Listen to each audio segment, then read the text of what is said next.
Good evening, good evening, good evening. My name is Luli, Adeyemo. I'm the Executive Director of TechDiversity and I head up this agency called BCS.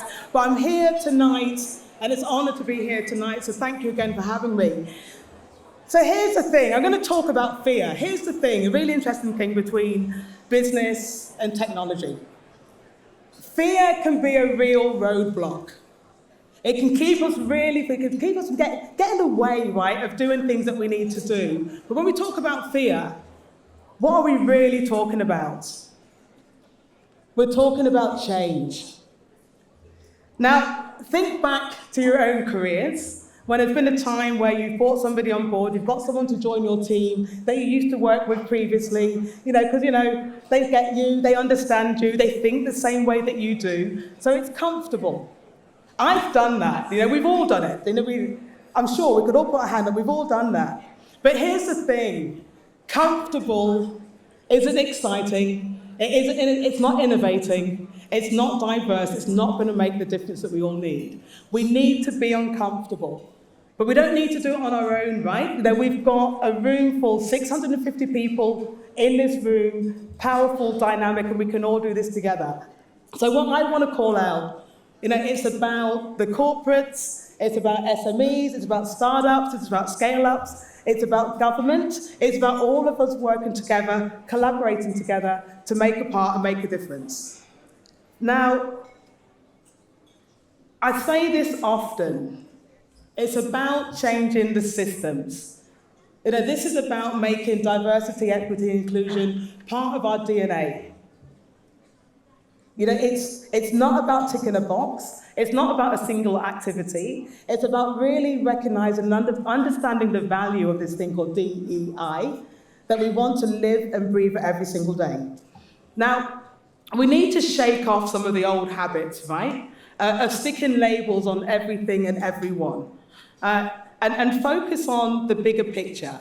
The bigger picture is all about representation. We need to get to a point where we're more representative of the communities that we serve. We get this when we talk about our customers. We spend billions of dollars globally every year. Michael, I'm quoting you, Michael from Diversity Action, I'm going to quote you on this one. We spend billions every year on technologies that we can understand our customers, what they do, when they do it, how they do it, so that we know that we can get their loyalty, we can get their commitment, and we're going to grow more revenue. Why don't we take that same level of commitment to our people, to our workforces? How can we seriously say that we're building a diverse and equitable and an inclusive workforce if we don't know who our people are? We think we're doing the right thing, but we're not asking the questions or building the environment where people feel that they're comfortable, where they feel like they can show up and they can actually be themselves day in, day out.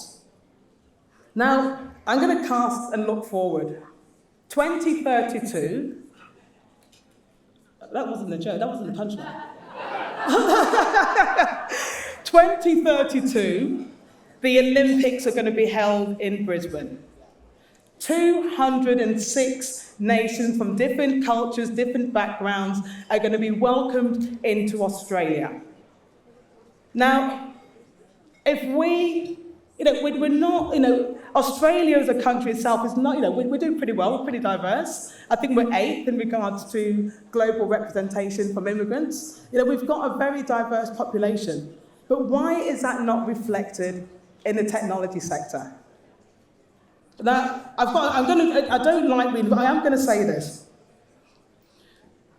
The tech world is one of the most dynamic playgrounds around. And it's high time we saw it as our Olympics.